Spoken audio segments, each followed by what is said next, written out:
Let's start off this video with a hill climb test. Here we go.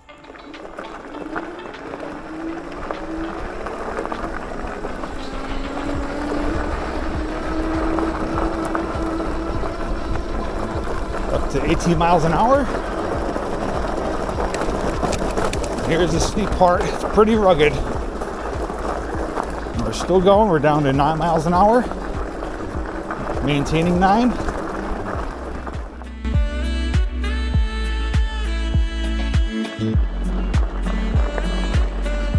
So far, this bike seems to perform pretty well, and it's very reasonably priced. But do you get what you pay for? If you want to learn more about it, then stick around.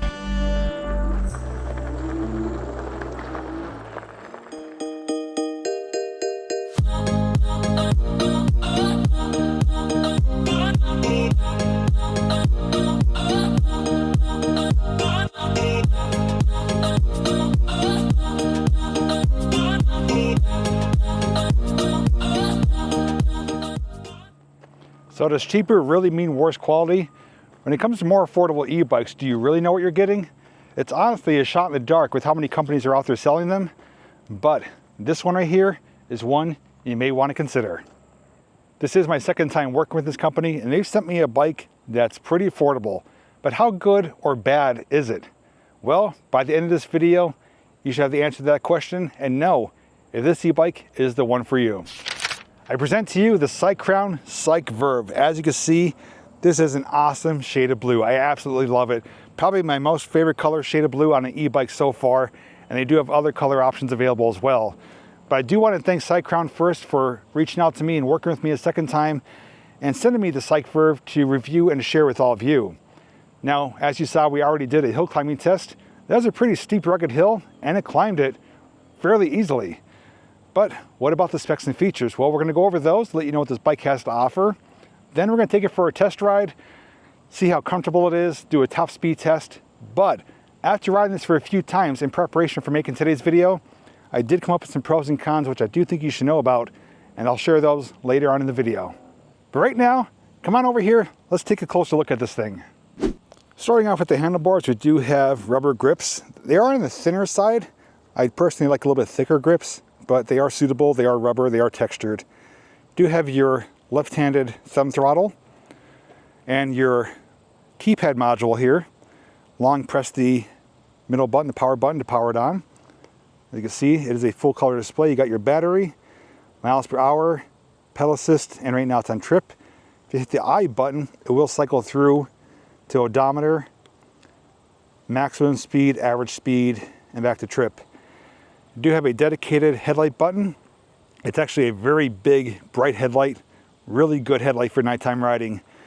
Plus and minus for your pedal assist. So 0 is no power, 5 is maximum power. Now this throttle does work in conjunction with the pedal assist mode. So when it's in pedal assist 1, giving it throttle will only take you to the top speed of pedal assist 1.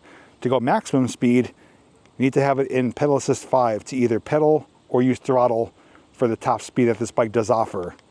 Coming over to the right hand side, we do have our Shimano 7-gear shift system right here. And for stopping power is hydraulic disc brakes, both front and back. As we come around to the front here, you can see the massive headlight. It's pretty big compared to my hand, bigger than most other e-bikes. Front fork suspension. It does ride on 26 by 4 inch wide fat tires. This does have front and rear fenders, which are not standard. They are optional. I did opt to get them to show you what the fenders do look like, and the rear rack.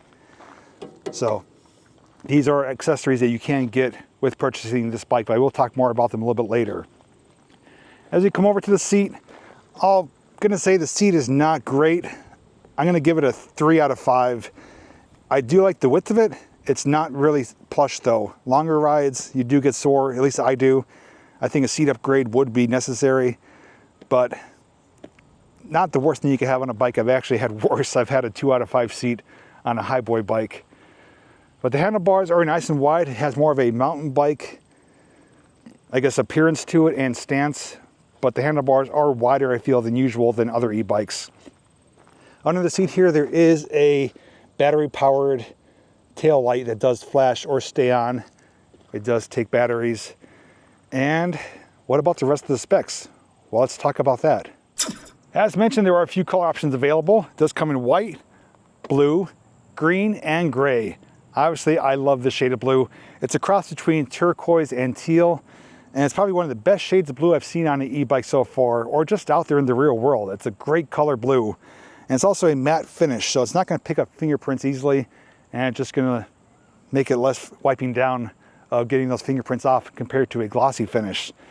Now it does weigh in at 75 pounds. Guess I should power it off before I do that. So 75-pound weight, not the lightest, not the heaviest. It is a bit of a heavier bike though. Something to keep in mind if you are gonna be loading it onto a bike rack or in the back of a truck. But it does have a payload of 330 pounds. I'm gonna power it back on because as you may have heard, I forgot to tell you about something. It does have an electronic horn. Also, which people may not know if they don't look for it, but I did look for it, is underneath your control module is a flap for your USB port. So yes, you can charge your smartphone or charge a Bluetooth speaker or a light for your bike, but you do have the option to charge things while you're riding this bike. That's always been a pet peeve of mine of e-bike companies not including a USB port.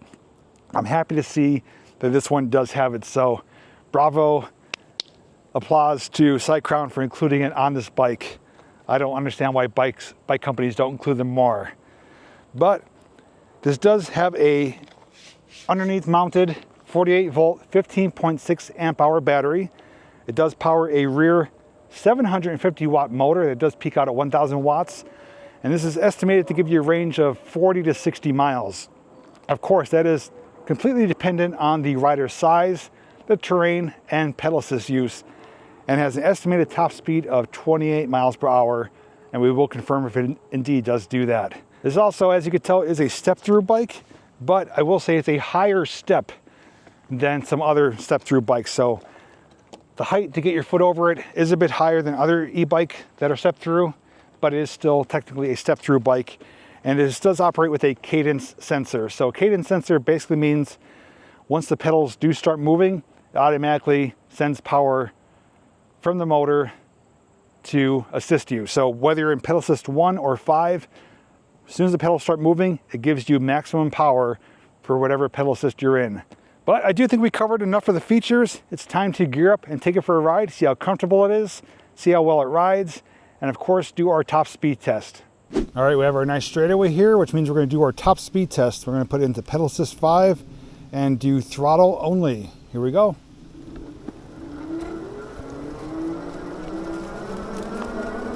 Just past 10, 15, 20,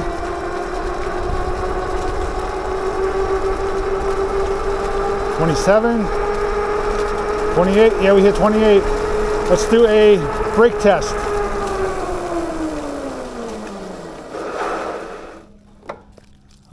Braking was actually really good, except for this road is covered in leaves, so I did skid a little bit at the end, but the brakes do feel nice and responsive.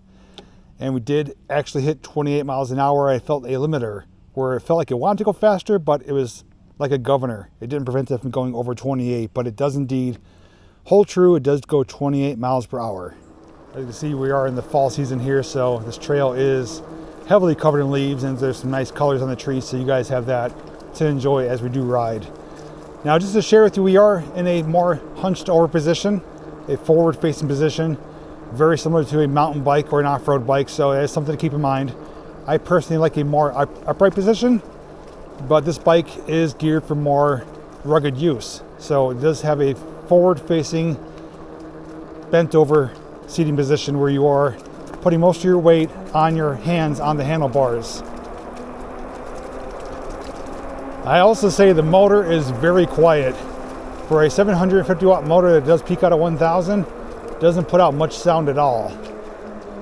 And when we did hit the top speed, it was really smooth. There was no wobble, no noises, no rattling. It was just a completely smooth ride. And cruising in pedal assist 2, I am pedaling, and little tiny inclines like that, not an issue at all. And this is cruising at 15 miles an hour in pedal assist 2, which I feel most people would be using for riding. A lot of rail trails have speed limits of under 20, so pedal assist 2 seems to be a nice sweet spot. This is also a really balanced bike. It's not leaning to one side or the other. I'm very easily able to ride hands-free. Even pedal, the motor kicking in, completely hands-free, really balanced and stable. Some bikes do have weight to one side or the other. This one is pretty dead center. Another beautiful section of trail here. It's actually a gorgeous day for a ride. It's in the low 70s. Low humidity, it's sunny out. I picked a good spot and a good day to take the CyCrown CycVerve for a full review test ride. I can also tell you too that power is not overwhelming, but it is there when you do need it. And I can tell you, for example, that riding on flat level ground like this, you know, the power feels very tame. But when you do approach a hill or incline, you can feel that motor give that extra output closer to 1,000 watts, where I don't need to increase the pedal assist. The motor just does the work itself when it needs to. So it's a really responsive bike.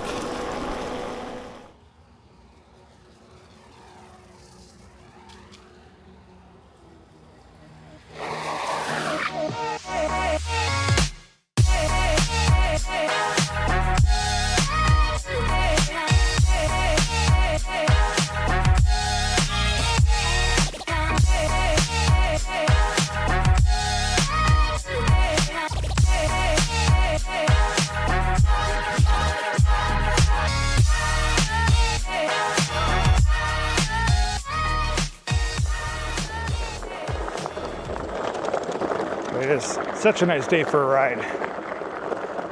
Definitely not complaining about making this video today. Well, as promised, I do have some pros and cons I do want to share with you, and some thoughts about the additional accessories that are available for this bike. We're going to start off with the cons first. So I do have 2 cons, and this one is another pet peeve or gripe of mine with other e-bike companies, and that is the lack of a brake light. This does have the battery powered tail light, which is better than just a reflector. But again, I feel all bikes should have a brake light. This is more geared for off-road use, but I still feel it should have a brake light. Not everyone's gonna be using it for off-road use. They may wanna do some rail trail riding like I did today. Having a brake light would be helpful and more of a safety feature than anything else. Number 2 is the location of the battery. So as you can see, this is a underneath mounted battery that does come out underneath the frame. And the problem I have with it, it's not just with CyCrown, it's with other companies that put their batteries there, is that it's more prone to damage. Either a large rock could kick up from the tire, or you could run over something that's sticking out of the ground like a post or a tree stump, and it could inadvertently damage the battery. And the battery is the heart and soul of this bike, or of any e-bike. So putting it on top here, I'd like to see that more in the future, just because it's going to be a more protected location, less prone to getting damaged from underneath. Now for the pros. Number 1, it's a very affordable bike. Compared to what others are out there offering for similar features and options, they're typically more money. This is pretty affordable for what you're getting. Number 2, it's got the big, bright headlight. One of the best headlights I've had on an e-bike so far. Not the best, but one of the best. For how affordable this bike is, I was expecting to come with a little dim, small little LED light, but this is a big light. Throws off a good amount of light for nighttime riding. Number 3, probably my happiest part, is the USB port. I love the fact that this does have a USB port. I think any bike with a 48-volt battery system or over should have a USB port for charging your phone. Now I do want to talk briefly about the affordability of this and the options that are available. So as I did mention, the rack and the fenders do not come standard with this. I did request them to get sent to me to show you what they look like, because I think they should be an option you consider buying if you do buy this bike. So I believe the fenders and the rack do get sold together as a bundle, and they're actually not expensive at all. It's actually relatively affordable, but they don't come included with it.